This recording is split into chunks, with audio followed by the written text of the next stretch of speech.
Imagine this, you go to a concert with friends, the music is loud, the crowd is wild, and the night feels magical. But when the lights go down and everyone leaves, you suddenly realize you're lost. No phone, no ride, no familiar face in sight. And when morning comes, you're not on the street, you're in a stranger's cabin. But what if that stranger is not what you expect? Watch till the end, because this story might just change the way you look at kindness forever. And before we begin, don't forget to like this video and subscribe to Kindness Stories for more heart-touching journeys like this. The concert had ended hours ago, but Emily still heard the echoes of the music ringing in her ears.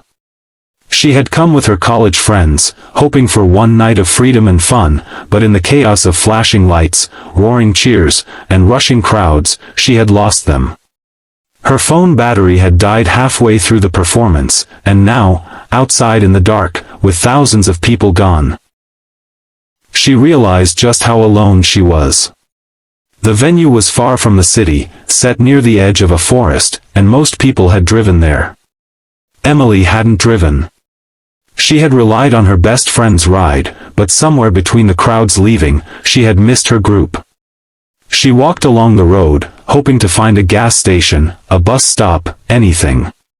The night grew colder, and the thin jacket she wore did little against the wind. After nearly an hour of walking, she came across a wooden path leading deeper into the forest.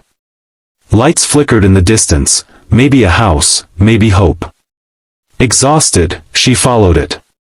By the time she reached a small cabin, her legs trembled with fatigue. She knocked weakly on the door, but no one answered. There was a faint glow through the window, and the warmth inside looked too inviting. Without strength to continue, she curled up on the porch, intending to rest just for a moment. That moment stretched into morning.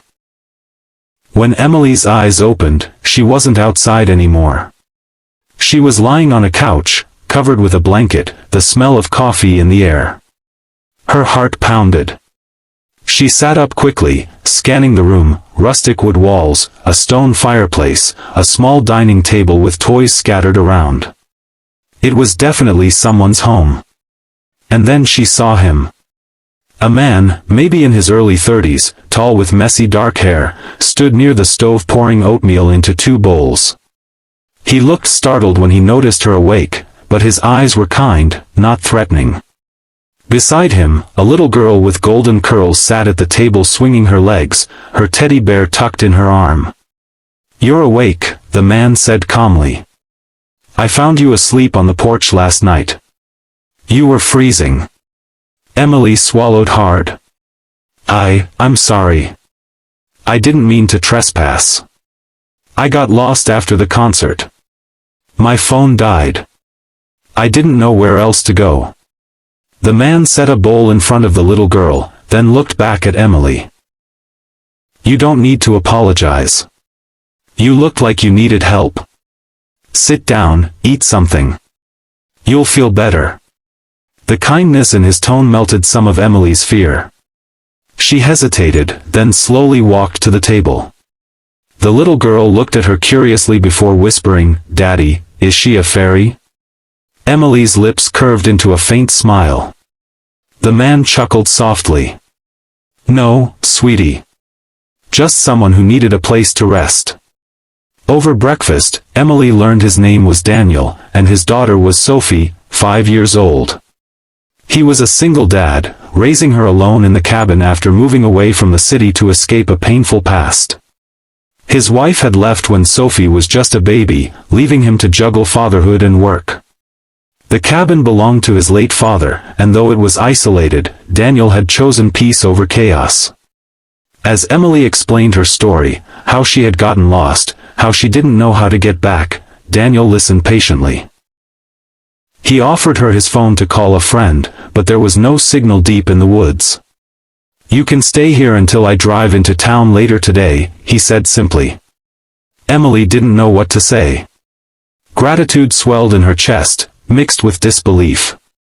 In a world where strangers could be cruel, here was a man who didn't know her at all, yet treated her with compassion.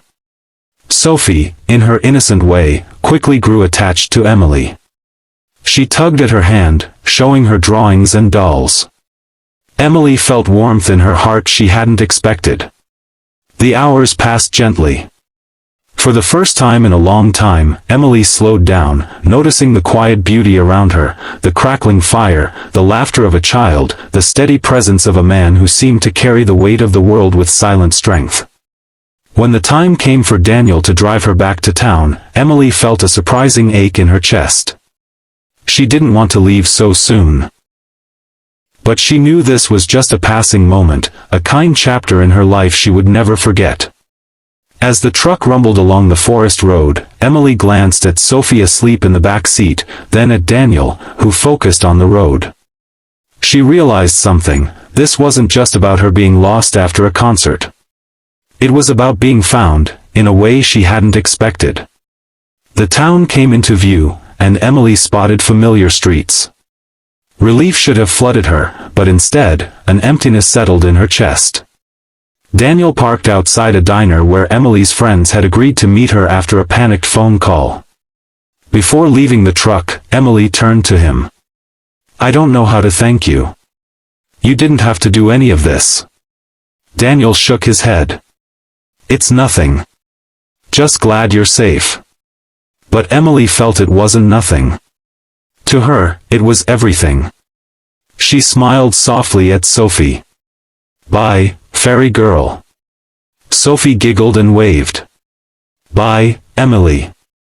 Come back and play again." Emily's heart tugged as she stepped out. Her friends rushed over, scolding and hugging her all at once. But even as she tried to explain, her mind stayed on the little cabin in the woods. Days passed. Life returned to normal, classes, assignments, late-night studying. But Emily found herself distracted, replaying the warmth of that cabin, the kindness in Daniel's eyes, the sweetness of Sophie's laughter. Something had shifted in her heart. One weekend, Emily made a decision. She borrowed her roommate's car and drove back toward the forest. The path was easier to find this time. When she knocked on the cabin door, her heart raced. Daniel opened it, surprised but not unkind. "Emily? What are you doing here?" She took a breath. "I couldn't stop thinking about the way you helped me. I wanted to thank you properly." Behind him, Sophie squealed with joy. "Emily! You came back." She threw herself into Emily's arms, and Emily laughed, hugging her tightly. Daniel stepped aside, letting her in. They sat together, sharing coffee while Sophie played nearby. Emily learned more about Daniel, how he worked remotely as a carpenter, how his life was simple but often lonely. He admitted it wasn't easy raising a child alone, but Sophie gave him strength. Something blossomed between them that day, not romance, not yet, but a connection.